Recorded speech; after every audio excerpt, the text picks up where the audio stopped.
Gracias por estar con nosotros una vez más en De Sumo Interés, como siempre tratando de llevar informaciones que puedan serles útil en sus actividades en este tiempo en que hay que estar actualizado, donde hay mucha competencia en todas las áreas.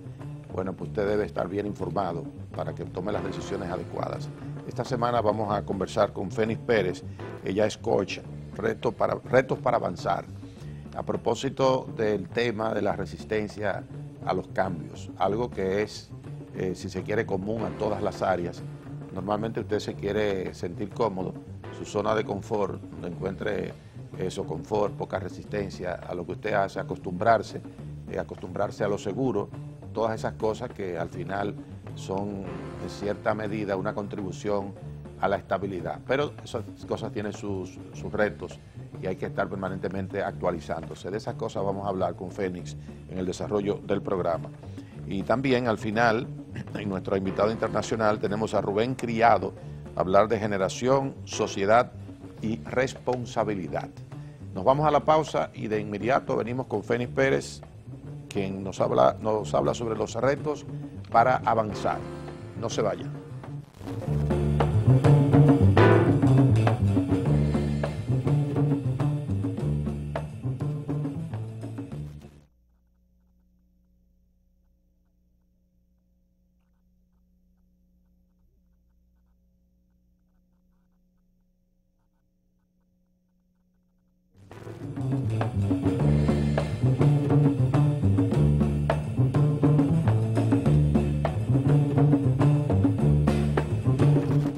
Vamos a hablar con Fénix Pérez. Ella quiere hablar con nosotros de muchísimas cosas que son de sumo interés. Fénix, gracias por aceptar nuestra invitación. Feliz de estar aquí, don Wilfredo, con usted. ¿Cuánto tiempo? Sí, encantada. Una vieja amiga, una joven vieja amiga, porque sí, ¿verdad? Sí, el viejo soy yo. Fénix, cuéntanos esto de lo que es esos retos para avanzar. Bien. El tema de la charla de que tenemos próximamente es resistencia al cambio. La resistencia al cambio es un tema un poco trabajado, ya ha sido estudiado bastante, los pasos que que se vive cuando se hace resistencia al cambio. Entonces se habla de la resistencia por un lado y del cambio por otro lado. Okay. Entonces sucede que cada vez que vamos a implementar un cambio en nuestra vida, o que se avecina un cambio que es inevitable, se genera una fuerza opuesta. O sea, si yo quiero alar para acá, yo genero una fuerza de la misma intensidad hacia el lado opuesto. Okay. Entonces, muchas veces, si por ejemplo es un cambio doméstico, un cambio de casa, de repente se daña el carro. Esas no son fuerzas que están en nuestras manos, pero si nosotros vemos que se nos hacen más difíciles las cosas que tal vez antes eran más fáciles. El ejemplo más sencillo es cuando hablamos de hacer una dieta. Okay. Si la gente siempre quiere rebajar, pero entonces como que empieza a hacer algo y no es consistente en su aplicación. Exacto, yo emprendo la dieta, yo voy al nutriólogo, tomo la decisión, voy a donde la doctora, recibo mi plan de comida, voy al supermercado, pero sucede que en esa semana se presentan unas cantidades de compromisos a los que yo tal vez normalmente no le digo que sí a todos, pero en esta oportunidad yo sí le digo que sí. Porque te estás resistiendo a asumir lo que te comprometiste a hacer. Exactamente. La resistencia al cambio muchísimas veces casi invisible. Okay. Y no la percibo porque hay un proceso de selección, una selección de los pensamientos, hay una selección de las justificaciones. Sí. Entonces yo me vuelvo mi propio saboteador. Okay. Mi propia saboteadora. Y esa resistencia al cambio, donde te está hablando como el ancla, tú ponías el ejemplo de que tú quieres hacer una dieta, pero si se te presentan actividades que en otras ocasiones tú no aceptarías ahora, para no someterte a la dieta, entonces si va al sitio comienzas a picar un poquito de lo que hay allí. Sí. Y abandona entonces, pero como que lo justifica, porque fue una invitación que te hicieron. Exacto, yo no le puedo hacer el desaire, yo comienzo a encontrar una cantidad de argumentos. Sucede que el cambio tiene 3 factores principales de resistencia, okay, que son el no conocer, el no querer, que es el último, y el no poder, o el creer que no puedo. No puede. Exacto. Entonces, cuando yo no conozco para qué yo voy a vivir ese cambio, cuando yo no conozco las razones de ese cambio, cuando yo no entiendo por qué, por ejemplo, en el caso de una empresa, por qué la empresa hay que venderla, por qué mi jefe se tiene que ir, por qué yo tengo que cambiar de trabajo, si a mí me gusta hacer esto que yo estoy haciendo, aunque quiero ganar más dinero, pero entonces cuando yo no conozco las razones que avalan eso o que excusan el cambio, pues entonces yo hago una oposición. Esa es la fase más amplia, porque es la base del triángulo, es la que más espacio abarca. Sin embargo, también es la más fácil de superar. ¿Por qué?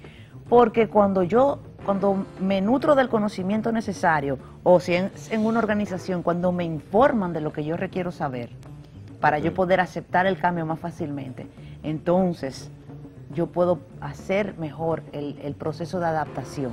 Ya la parte de sentir que no poder, no confiar en mis capacidades, pensar que me faltan capacidades para yo llevar a desarrollar un cambio, exacto. Esa parte yo también la puedo completar con conocimiento o con retroalimentación, porque hay veces que me cambian de un cambio, de un nivel directivo a otro nivel directivo, pero en otra área de desempeño.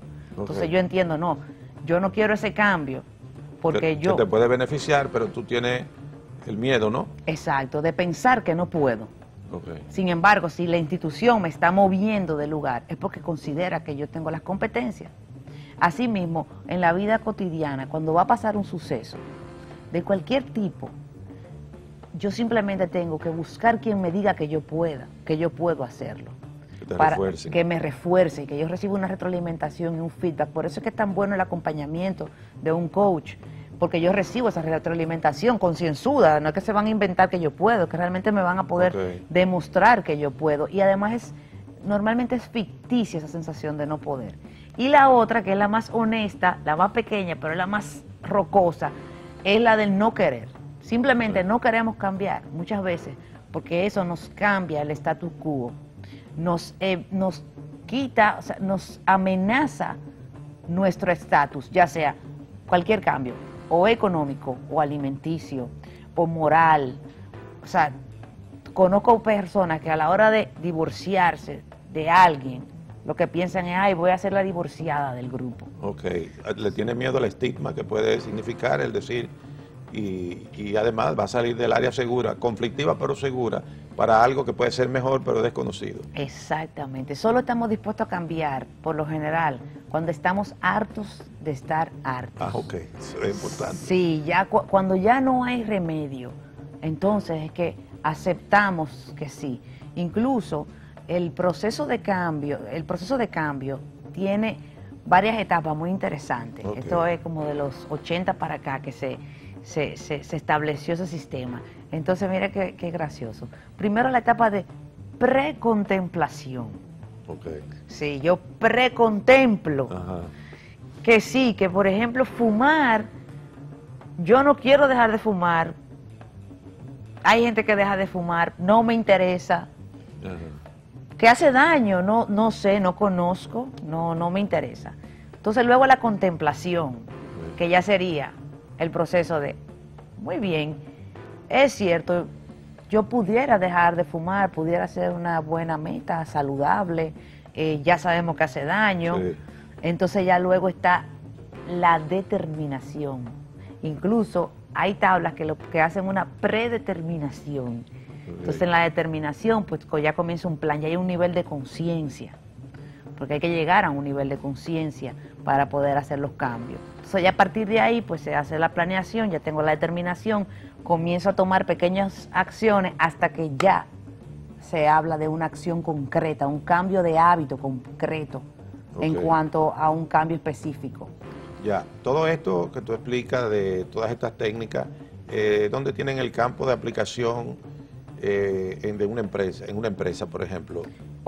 En todos los lugares. Mire, si la empresa se va a mudar, hay campo de aplicación.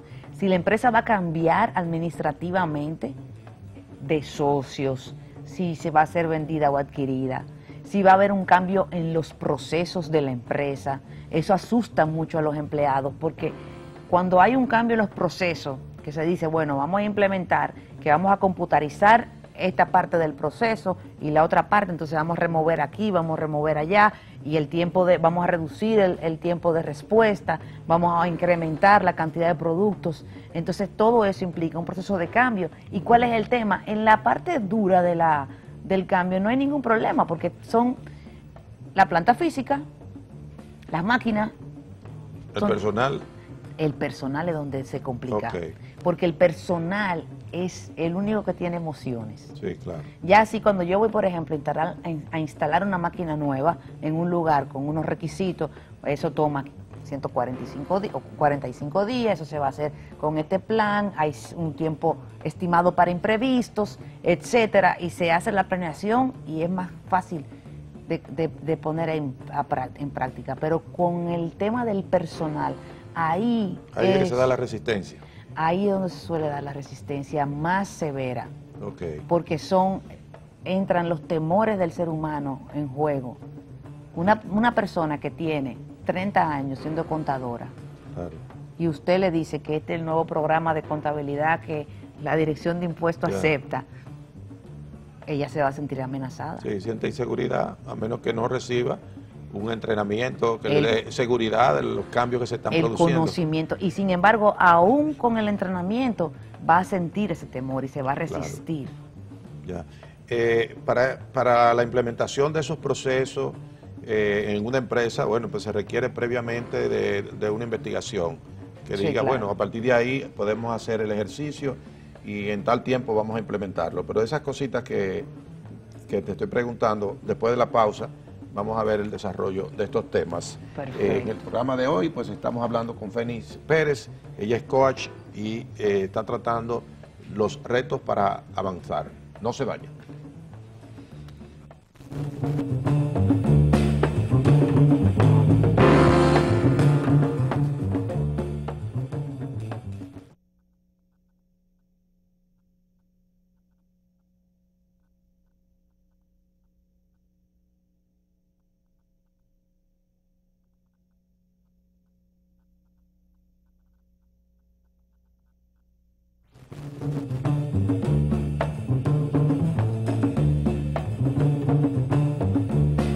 Bien, estamos con Fénix Pérez hablando de los retos para avanzar. Ella es coach y, bueno, una empresa en estos tiempos, con los cambios tecnológicos, que además esos cambios se van dando con mucha frecuencia porque la innovación es constante. El tema de que una máquina se vuelve obsoleta o la máquina necesita un nuevo software, todo esto que hoy, los retos que tiene que asumir una empresa. Entonces, yo quisiera que tú nos dijeras si previamente hay que hacer un estudio de la empresa para sugerirle, o la empresa determina lo que necesita y ahí va en auxilio de un coach, en este caso de ti. Preferiblemente es prudente hacer un diagnóstico previo en una empresa para poder determinar cuáles son las resistencias que vamos a encontrar a la hora del cambio, porque hay una inercia estructural que hay que manejar, hay una inercia del equipo de trabajo, hay un enfoque limitado, hay que edificar y cultivar al personal que está trabajando sobre qué va a pasar, para qué está pasando, cómo pensamos hacerlo, qué va a implicar, qué implicación tiene eso, para que la resistencia sea menor. Entonces, aparte de la parte global de la empresa, está cada grupo como una célula independiente. Entonces, cada grupo también tiene su propia inercia. Y hay una amenaza en general, los temores humanos, y eso comienza a hacer pequeños sabotajes en los procesos. Entonces todo eso se puede trabajar y prever.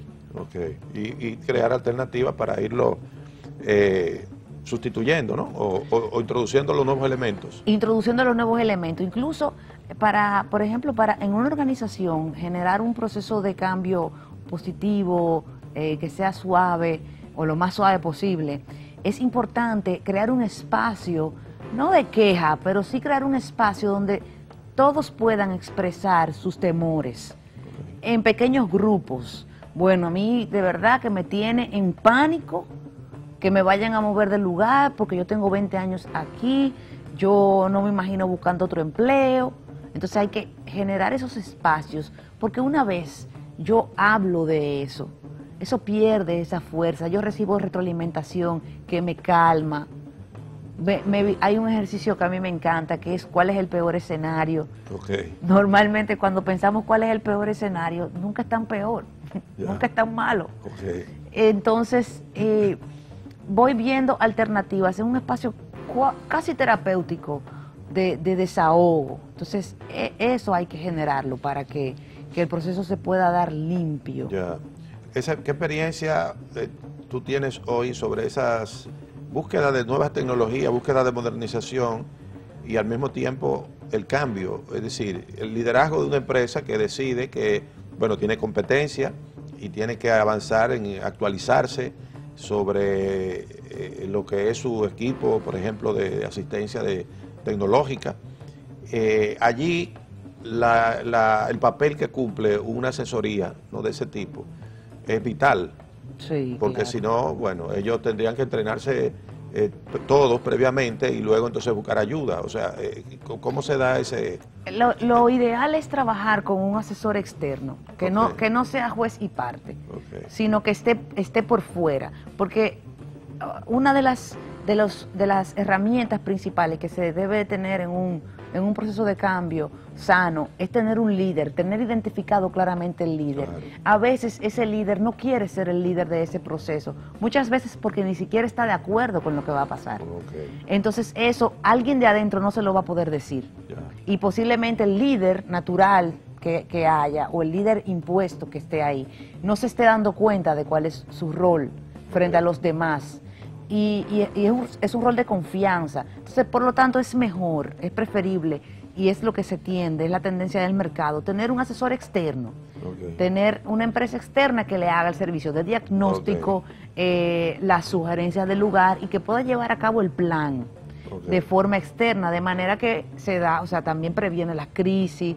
O sea, hay una serie de cosas, ve cosas que el que está adentro no las ve. Entonces, esa es la mejor forma. En cuanto a la experiencia que he tenido de poder manejar un proceso de cambio dentro de una empresa. Ya, ¿hay diferencias? Me imagino que sí, pero quiero ver cómo ustedes lo manejan, cómo tú lo manejas como coach. Es decir, ¿hay una diferencia entre lo que es la entrada de nueva tecnología, de nuevo software y un personal que no está acostumbrado y que tendría que adecuarse? Entonces, en esos momentos en que se necesita hacer más eficiente la empresa, y entonces al mismo tiempo sabe uno que haciéndola más eficiente podría prescindir de una parte de los que están allí. Entonces la gente va a estar, seré yo uno de los que saldré, y eso crea incertidumbre. Pánico crea eso. Eso. ¿Cómo manejar eso para una persona que está asesorando desde fuera? Eso crea pánico. Incluso desde fuera se ha sugerido trabajo terapéutico. O sea, ya no con un coach, porque el coach normalmente no es terapeuta. Hay terapeutas que son coaches y viceversa. Pero sí, ya un trabajo terapéutico serio, porque hay personas que no lo digieren y no lo entienden.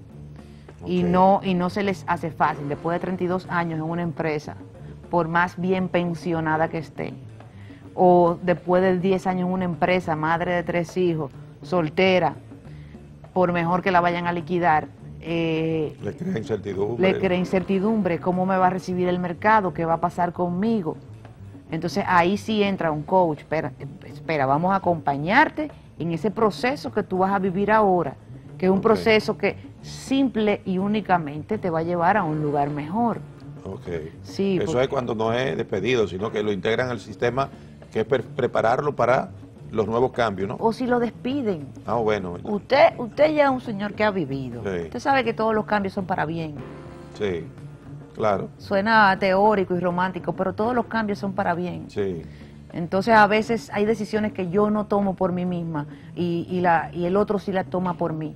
Y son para bien. Y además, sea para bien o no, yo tengo que hacer lo mejor que yo pueda con eso. Ya. Pero cuando tú dices que son para bien, para el que se va no es bueno. Para el que se va, claro que sí, que bueno. Ah, no, pues explícame esa parte, porque ya, si tú vas a hacer un cambio en la empresa, los que no saben quiénes son los que se van, entonces dicen todos están en riesgo. Sí. Entonces, llevarle confianza a los que probablemente no se van a quedar como que no, se hace difícil. Sí, pero hay que generar un espacio de confianza, porque por mantener a algunos en confianza no podemos mantenerlos a todos en pánico. Okay. Entonces, lamentablemente, sí, lamentablemente hay que tomar decisiones que no son las más, las que yo preferiría. Las deseadas. Exacto, pero ¿qué pasa? Yo también le puedo plantear el escenario, nosotros le planteamos el escenario de que por malo que sea lo que vaya a pasar, me están sacando de una empresa. Sí. No es del mundo que me están sacando. Okay. Entonces, ¿cuáles son mis escenarios? Vamos a explorar cuáles otras oportunidades yo tengo. Y hay quien ha salido de ahí y dice, yo siempre he querido trabajar desde mi casa, porque los niños ahora tienen 8 o 9 años, y hay gente que tiene negocio que le está facturando lo que facturaban en su trabajo, guardando para su pensión y todo, oiga, todo, trabajando desde su casa. Eso es muy importante. Con todo lo que eso conlleva, porque ahí entonces hay un cambio en la dinámica de la casa, entra gente diferente a la casa, es un trabajo de equipo, pero es fantástico, es una aventura. Eso, yo sé que los japoneses comenzaron hace muchos años con ese sistema, aparentemente le estaba dando buenos resultados, o sea, una gente que andaba en un crucero, pero andaba con su laptop, tenía una función, tenía que cumplir responsabilidades y se medía por resultados. Sí. No importa que tuviera que ir, si estuviera en alta mar, o que estuviera sentado en su casa, o que estuviera en la oficina. Ajá. Entonces, no sé hasta dónde, tú sí debes tener la información o la noción, en un país como República Dominicana, esas cosas se estén implementando. ¿Qué tal se está dando eso? Eso se está implementando. ¿Ah, sí? Sí, hay empresas que pueden trabajar satélite. Hasta ahora los casos que conozco son empresas que trabajan con el mundo digital. Okay. Entonces es muy fácil monitorear el trabajo. Por ejemplo, tengo mi hermano, tengo un hermano que él trabajaba aquí en una zona franca de página web. Okay. Sin embargo, cuando él trabajaba en una empresa dominicana que también trabajaba con páginas web, él no tenía que ir a la oficina todo el tiempo, lo cual economizaba al dueño de la empresa. Entonces aquí en niveles de altos ejecutivos se puede dar. Todavía somos una sociedad, somos muy fabricantes, somos muy industriales, somos muy del servicio al cliente, o sea, todavía no estamos ahí como tal, pero sí ya en los países mucho más desarrollados que nosotros, pues sí, se hace eso dependiendo de la rama del negocio, claro. Ok, vamos a la pausa y cuando retornemos venimos al último segmento de estos temas que tienen que ver con el desarrollo de una empresa, la implementación de los programas, los cambios y principalmente esa resistencia al cambio que se está produciendo cuando hay cambios tecnológicos importantes. No se vayan.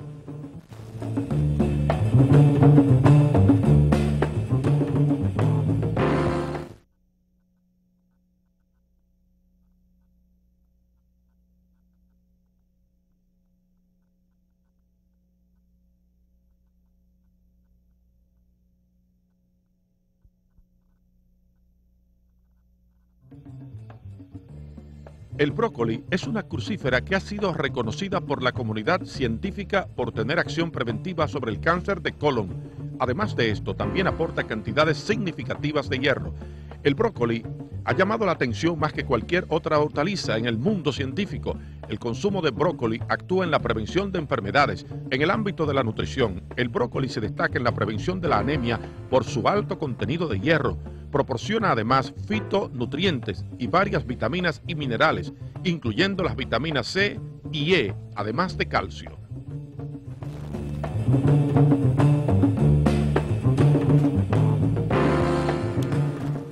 Una de las cosas que en los últimos años se están produciendo es que como resultado de las nuevas tecnologías, de la eficiencia de la tecnología en cuanto a sustituir la mano de obra física o el intelecto que tiene que trasladarse a una oficina, que ahora puede trabajarse desde su casa, se puede trabajar desde un avión, se puede trabajar desde un crucero, en fin, que aunque uno dice que eso se da en países desarrollados, ya la tecnología está a la mano y la distancia es la distancia de usted tener una computadora aquí, una laptop, o usted tenerla en su oficina, es toda.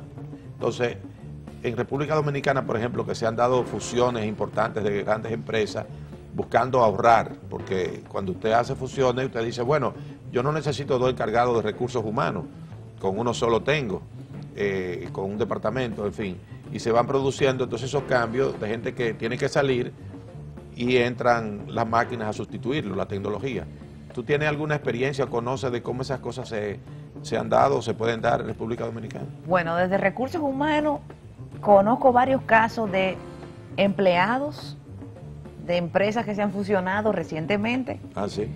Que la empresa que los saca le paga el colegio de los niños por más de un año, terapia, para que puedan digerir el cambio y adaptarse, porque tengo 21 años trabajando en esta empresa y ahora ¿qué va a hacer con mi vida? Ese fue su primer empleo. Son gente joven que no llegan a los 40 años, pero tienen 21 años trabajando ahí. Entonces conozco casos en los que la empresa tiene ese tipo de consideración con estos empleados. Sin embargo, la invitación es a que nadie es responsable de nuestra felicidad ni de nuestro... O sea, si me sacan de ahí, bueno, pues bien, pues será otro lugar a donde iré o o algún emprendimiento que haré. O sea, yo tengo que ser responsable y yo hago mucho énfasis en eso porque aunque ese tipo de empresa, esa empresa en específico, tuvo esa consideración, esa no es la mayoría, los números son los números y son decisiones frías que hay que tomar, lamentablemente. Entonces nosotros no somos fríos, pero tenemos los recursos para salir adelante. Eso es lo principal. Y a propósito de eso de ir a terapia es interesante porque hay una similitud entre el proceso de cambio y el proceso de duelo. Explícame eso. ¿Quién se murió? Un duelo tiene un proceso, ¿no? Primero está la fase de negación, donde yo no quiero saber qué fue lo que pasó, eso que pasó no pasó, eso yo no quiero que pase. Entonces luego está la fase de la ira, de la cólera o de la indiferencia. Yo no miro eso o me enojo, ¿cómo va a ser? ¿Qué eso va a pasar? Luego está la fase de negociación. Porque tú ves, porque ¿para qué me dieron ilusiones? Lo que usted decía ahorita. ¿Para qué me hicieron ilusionarme si como quiera me iban a despedir? Porque debieron de haberme lo dicho de otra forma. Cuando es en el duelo, pues ya es un momento donde yo comienzo a entender que sí, que la persona se fue, pero que si se hubiese ido de otra manera, cómo hubiese pasado. Entonces luego está el desierto, la desesperanza total. ¿Qué va a ser de mi vida? Eso va así, mire. ¿Qué va a ser de mi vida? Yo no voy a poder vivir sin ese empleo. A mí, ¿qué va a pasar conmigo y mi familia? Pobrecito de mí, la desolación. Y entonces, hay una depresión, hay un pasito corto.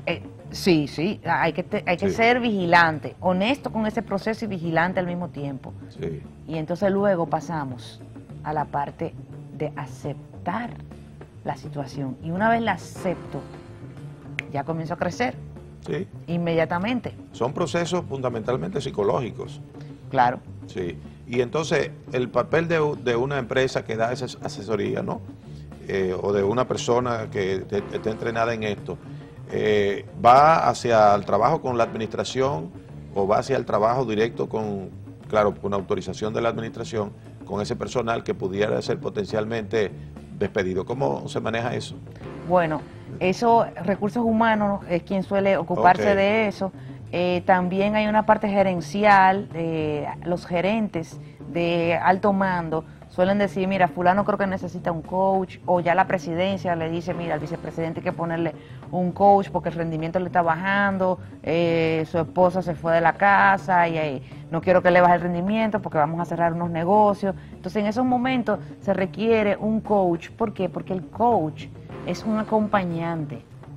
Entonces si por ejemplo la empresa va a entrar en un momento de fusión, yo quiero que todo el mundo esté con todas las herramientas posibles para utilizar... Producir el cambio de buena manera. Exactamente, y con la mayor de las potencias y de los mejores desempeños. Entonces para eso yo tengo un coach, porque el coach me ayuda a mantenerme despierto también.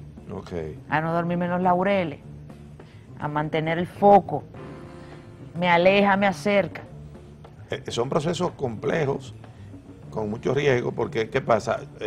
Viene un proceso de fusión que no puede ser secreto, por lo menos para el staff de dirección de una empresa que se está preparando para fusionarse con otra, para ser más eficiente, para reducir costos, en fin, todo lo que implica ese cambio. Bueno, una parte de ese personal tiene que involucrarse con toda la pasión para preparar las condiciones en las que esa fusión se va a dar, en las dos empresas. Sí. Pero se sabe que de ahí van a quedar gente fuera.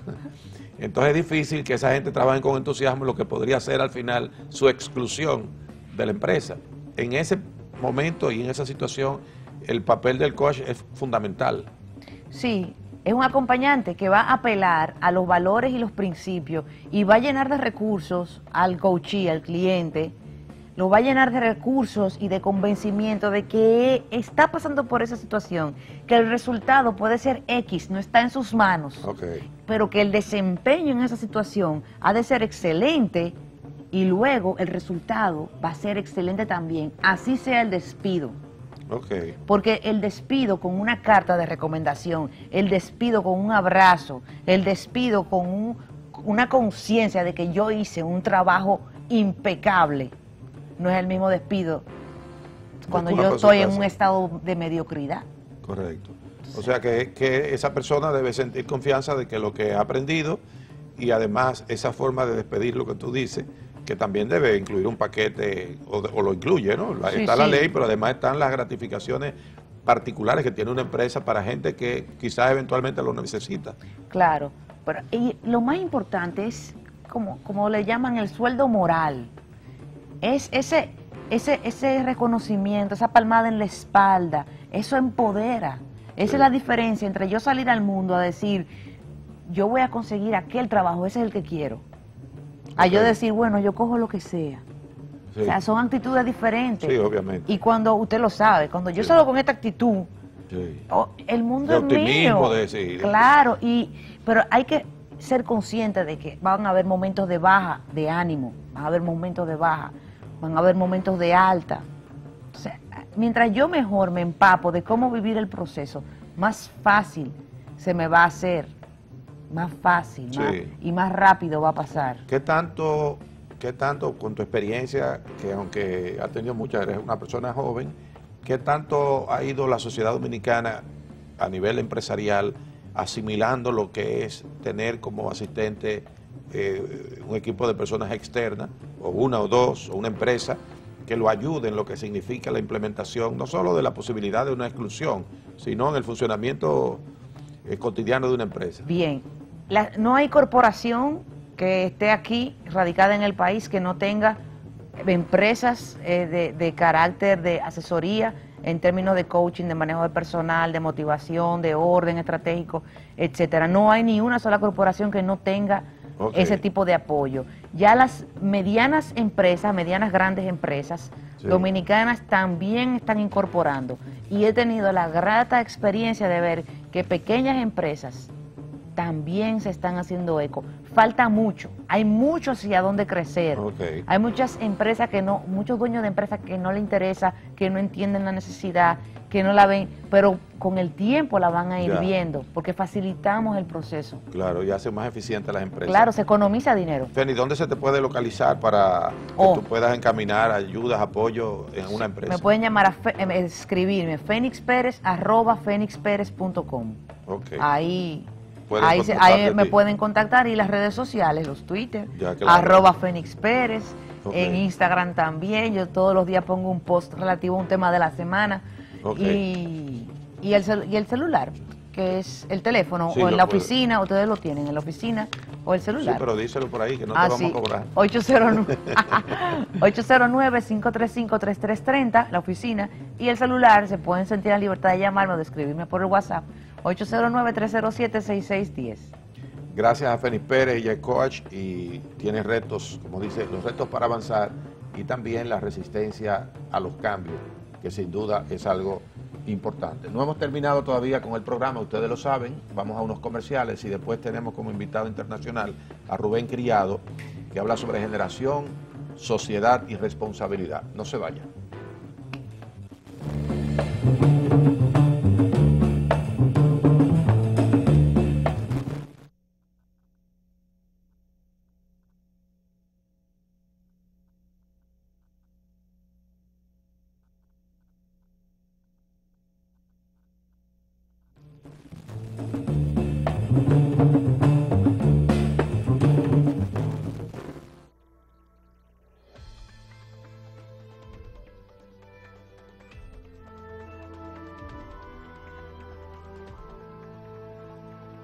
Bueno, pues generación encontrada.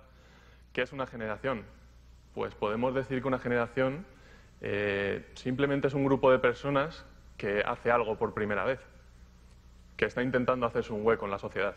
Y una sociedad podríamos decir que es esa gente que ya ha pasado por ahí y que, bueno, pues a los que llegan les ayuda, les recibe con indiferencia o les recibe a codazos.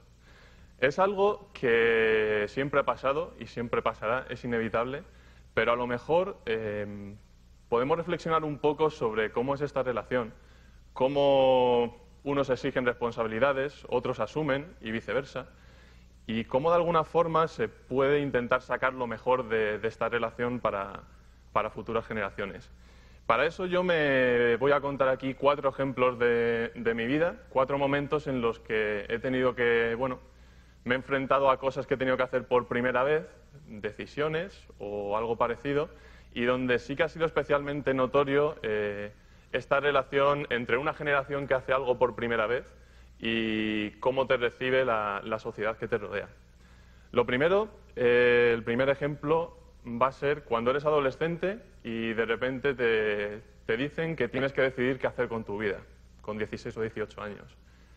Después, cuando te das cuenta realmente de qué quieres hacer con tu vida y te das cuenta de que aquello pues, no era una decisión puntual, sino que es algo que te va a acompañar el resto de tu vida y a lo que vas a tener que dedicar mucho esfuerzo y mucha determinación. Y luego me voy a centrar en otros 2 ejemplos, que son emprender, a mí me ha tocado emprender, y por último, formar una familia, tener hijos, que también me ha tocado. Voy a hablar hasta ahí porque ya es hasta donde llego. Tengo 28 años y supongo que en algún momento pasaré por más decisiones difíciles o importantes, pero hasta ahí. Por centrarnos en el primer ejemplo. Cuando tú eres adolescente, de repente la sociedad que te rodea te dice, bueno, pues ahora tienes 16, 18 años y tienes que decidir qué hacer con tu vida. Tienes que decidir si trabajas, en qué trabajas, tienes que decidir si estudias, en qué estudias. Y bueno, se te exige eso desde la sociedad y normalmente también, y aunque parezca sorprendente, todavía se exige que eso lo hagas con un fin. Y normalmente ese fin es, haz algo que tenga salidas, ¿vale? Algo que me parece una auténtica barbaridad, pero que se sigue escuchando. Algo que tiene salidas, para gente que estudió hace pocos años, podía ser la construcción. Si se hubieran dedicado a ello, pues hoy lo tendrían realmente difícil. Al final, yo creo firmemente que hay que dedicarse a lo que a uno le gusta, pero evidentemente no es fácil de encontrar. Si te gusta algo, tienes muchas posibilidades de ser bueno en eso, porque tienes una motivación. Y si eres bueno en algo, ya te buscarás la forma de ganarte la vida con ello, sea el campo que sea. ¿Cómo recibe esta sociedad esa primera decisión que tenemos que hacer? Evidentemente hay mucha gente que te ayuda, podemos pensar en profesores, en padres, pero también hay gente que te desanima en la decisión, que critica o juzga lo que estás haciendo. Y es un momento difícil porque realmente no nos han entrenado para tomar decisiones importantes. Nos han dado una formación, pero no se nos han exigido responsabilidades importantes ni decisiones importantes. Y además se nos exige sin tener ningún tipo de información. O sea, básicamente es un acto de fe, porque tú puedes tener una intuición de a qué quieres dedicarte, pero es difícil que con 16 o 18 años sepas exactamente qué quieres hacer en la vida. Incluso aunque quieras dedicarte a ciencia o quieras ser ingeniero, llegas a la universidad, estudias ingeniería y muchas veces te encuentras con que es muy distinto de lo que te esperabas. Entonces, en este sentido, se te pide que hagas una especie de acto de fe, una inversión a largo plazo, cuando también es algo difícil porque no tienes la experiencia para ver qué es un retorno a largo plazo. Y ahí pues es muy importante la gente que te apoya y que te aconseja. Yo en mi caso, no tuve que hacer una decisión muy difícil, básicamente porque no tenía mucha idea de a qué quería dedicarme. Simplemente pues me atraían las ciencias, era buen estudiante y el paso normal, pues ingeniero de teleco. En mis tiempos era un poco lo que tocaba. Era algo que más o menos me atraía, así que empecé. Y bueno, en la universidad fue un poco, pasando al siguiente ejemplo, cuando descubrí qué era realmente lo que quería hacer. En esa situación te encuentras un poco en las mismas. Te encuentras con gente que te apoya, gente que ahora te da oportunidades, gente que te cierra las puertas. Entonces también te empiezas a dar cuenta de lo importante que es discernir a la gente que te ayuda de la gente que te da codazos. Y como me dijeron a mí una frase una vez, elegir a los compañeros de viaje, que al fin y al cabo es el único lujo que todos podemos permitirnos. Bueno, pues es una gran responsabilidad, ¿vale? Pero también es complicado. Si tú tienes claro dónde quieres ir, a qué quieres dedicarte, lo mejor es, o tu responsabilidad, es hacerlo con pasión, hacerlo con determinación, pero también puedes tener simplemente una intuición o algo que más o menos te atrae, y yo creo que en ese caso lo que hay que hacer es profundizar, porque muchas veces lo que nos falta es información. Yo en mi caso, cuando terminé segundo de carrera, tenía una cosa muy clara. Yo quería terminar la carrera lo antes posible y cogerme el empleo que tuviera el mejor sueldo, así. O sea, tal era mi determinación que incluso me puse a estudiar por la UNED Empresariales, a la vez que la ingeniería, porque yo en mi cabeza me dije, guau, esto termino con 2 carreras y el sueldo va a ser aún mayor. Esto ningún problema. Luego me di cuenta, evidentemente, lo equivocado que estaba. En tercero me ofrecieron una beca para entrar en un laboratorio y, bueno, yo hasta ese momento había pasado los veranos cargando y descargando camiones, entonces pues se me hizo atractiva la idea. Además, yo sí que sabía que me atraía eso de la electrónica, el cacharreo, y iba por ahí la beca. Entonces, bueno, empecé la beca, pasé agosto completamente solo en el laboratorio y me di cuenta de 2 cosas. Me di cuenta de que aquello me gustaba y de que realmente me suscitaba muchísima curiosidad. O sea, pasé todo el mes rebuscando los armarios y viendo para qué servía cada cosa y cada cacharro. El año siguiente, evidentemente, me supuso un esfuerzo porque mantener este pie en lo que me gustaba, que era la investigación, supuso el compaginar clases, prácticas, investigación y, bueno, costó lo suyo, pero al final ahí terminé la carrera y fue cuando tomé la decisión de que quería dedicarme a la investigación y de qué era lo que realmente me motivaba y lo que quería hacer. Y claro, ahí también no faltó gente que criticó un poco esto, amigos que me decían que tanto cerebrito y tantos estudios para acabar de becario con un sueldo de mierda. Incluso mi abuelo me decía, qué bien que sigas en la universidad y ahora encima te dan una paguilla. Y yo, sí, abuelo. Pero bueno, eso nos lleva un poco al tercer punto, que es el de emprender. Ahora, de repente, la sociedad, especialmente a los jóvenes, nos exige que emprendamos. Nos exige una responsabilidad muy grande para que creemos puestos de trabajo y demás. Y nosotros, pues, intentamos asumir esa responsabilidad. Pero creo que aquí hay un fallo y es que la sociedad tiene que asumir su propia responsabilidad ahí. Es decir, ellos no han dejado una sociedad a las generaciones nuevas que sea capaz de absorber ese empleo. Entonces sí que es cierto que la crisis ha traído algo bueno, que es que han subido los niveles de emprendimiento, pero no se puede confiar simplemente en eso. Y también hay un fallo de la sociedad, el que no se generen el número suficiente de puestos de trabajo. En esta situación, cuando yo decidí empezar mi tesis doctoral, mi tutor me lo dejó bien claro. Haz la tesis aquí, pero después tienes que salir. Aquí en la universidad ya no hay sitio.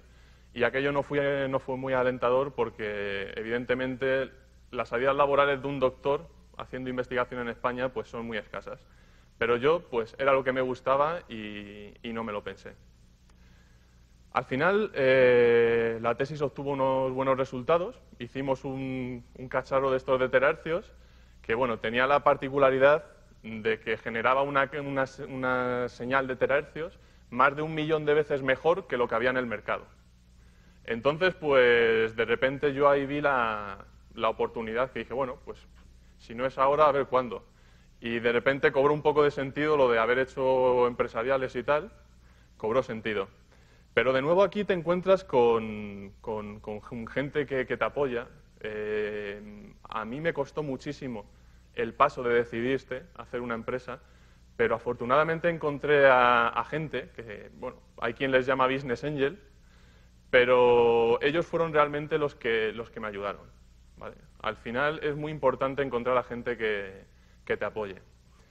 Pero claro, también está la otra parte, que también te encuentras con muchísimos escollos. Yo había terminado la tesis doctoral, cobraba menos de 1.000 euros, tenía una hipoteca, acababa de nacer mi primera hija, y para mí la preocupación no era a ver cómo hago de bonito el business plan o a ver si me cuadran los números y tal. Para mí la preocupación simplemente era quedarme un mes sin sueldo. Y aún si me quedara sin sueldo, que no podía afrontar ni lo que es el pago de una cuota de autónomo. Y eso también es un fallo muy importante de la sociedad. El hecho de que si no tienes un apoyo económico muy fuerte, si no tienes contacto, es decir, en definitiva, si eres de clase media o baja, el escalón para emprender, ese primer paso, es realmente difícil. Y eso también es un fallo de la sociedad que tiene que asumir. Y como último ejemplo, voy a hablar un poco de esa primera vez que tienes hijos y que empiezas a tener una familia. De repente, aquí ya las exigencias de la sociedad no son tan claras, porque por una parte te exigen que seas el mejor profesionalmente en lo tuyo y por otra parte, pues bueno, parece que tienes hijos y tal, pero no sé, se infravalora bastante. Y aquí yo creo que el fallo es bastante catastrófico. Es decir, en este momento, llega este momento en el que no solo tienes una enorme responsabilidad con tu carrera profesional, con lo que dedicas y contigo mismo, sino que de repente te has convertido en esa sociedad que tiene responsabilidad sobre generaciones futuras, que está determinando cómo va a ser esa sociedad que se van a encontrar las generaciones futuras. Y es algo que se infravalora tremendamente. Se infravalora, pues, por ejemplo, con horarios que no concilian vida laboral y familiar. Si lo piensas un poco, claro, esto cuando eres padre te cambia un poco la perspectiva, pero es demencial que haya muchísima gente que no pueda dedicar ni 2 horas al día a sus hijos. Es tremendo. O sea, eso es algo que al final acabaremos pagando en las generaciones futuras.